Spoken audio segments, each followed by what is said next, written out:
Good morning. Have you ever tried to print something out from the internet, and although that picture looks really great on the internet, once you print it out, it kind of looks like garbage? Well, we're going to talk about that a little bit this morning.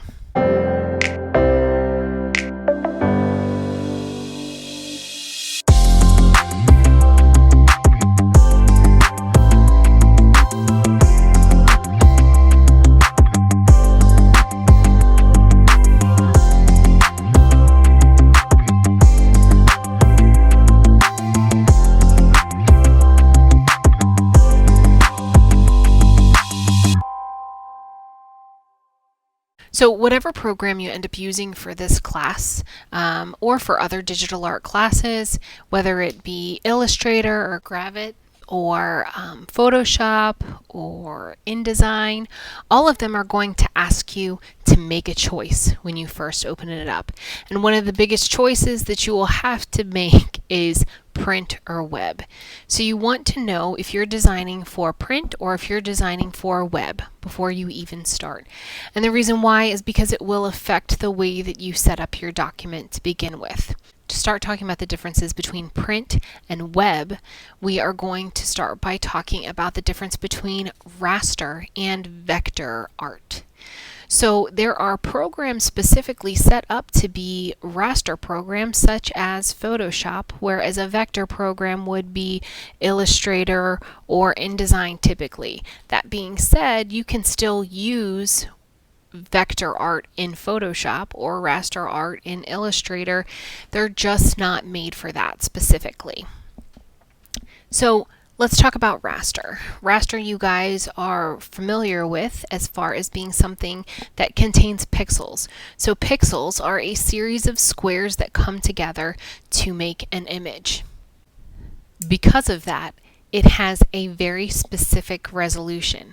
Have you ever seen on CSI when they can't make something out and they say, could you enhance that image? Could you click enhance? And they click a little button. They're like, enhance, enhance, enhance. And suddenly this license plate that they couldn't read before becomes crystal clear. Well, don't believe everything that you see on TV. The problem with pixels is that although maybe you can increase the number of pixels in a photo, the computer can't go back and reinvent what happened in that picture. It'll make its best guess, but it won't necessarily look much better. So it's important when you create a raster image or graphic that you pay attention to the resolution at the very, very beginning when you create the document. It's always easier to sample down and to make the image scale down, but it is not necessarily possible to scale it back up. So just be careful about that. Raster-based programs typically use photos, but it can be a graphic. I'm sure you guys have seen graphics get pixelated, and anytime you see something that looks like it's been over Minecrafted, it's because of pixelation, right? You guys have seen that before, maybe not necessarily been able to know how to fix that. The ideal situation is to avoid pixels altogether, and we would do that by creating vector art. Quantity represented by an arrow with both direction and magnitude. Vector! That's me. And that will be the bulk of what we do in this class. Vector art, instead of using pixels, uses a series of something called anchor points. The anchor points are kind of like playing a game of connect the dots. Anchor points can be joined together in a straight line, in a curved line, or as an S-curve. Those anchor points also have something called handles. And much like on a bike, when you first create the handles on vector art, if you move one handle, the other one moves as well. However, there is a way to break that motion, making each handle move independently, and that would generally create a point where the anchor joins those two handles together.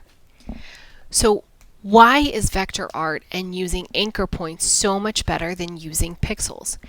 Well, the great thing about vectors is that they can be increased in size infinity times. So you could use a vector that is as small as a pea or as big as a billboard, and you will not lose quality because of the way that they are joined together.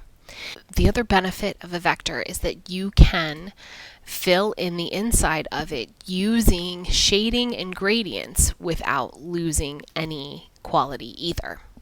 Obviously, photos cannot be vectors because that's just simply not how they're made, but graphics can.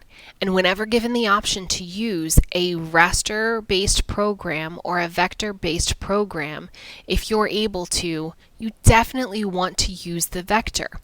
So there are a couple of reasons why you'd want to use vectors instead of rasters. And the reasons why are A, they generally take up less space on your computer. Pixels are lots and lots and lots of information, and because of that, their files tend to be larger too. B, once again, you can make them as large as you want without losing quality. And C, people just think that you're cooler because vectors are cooler, right? Okay.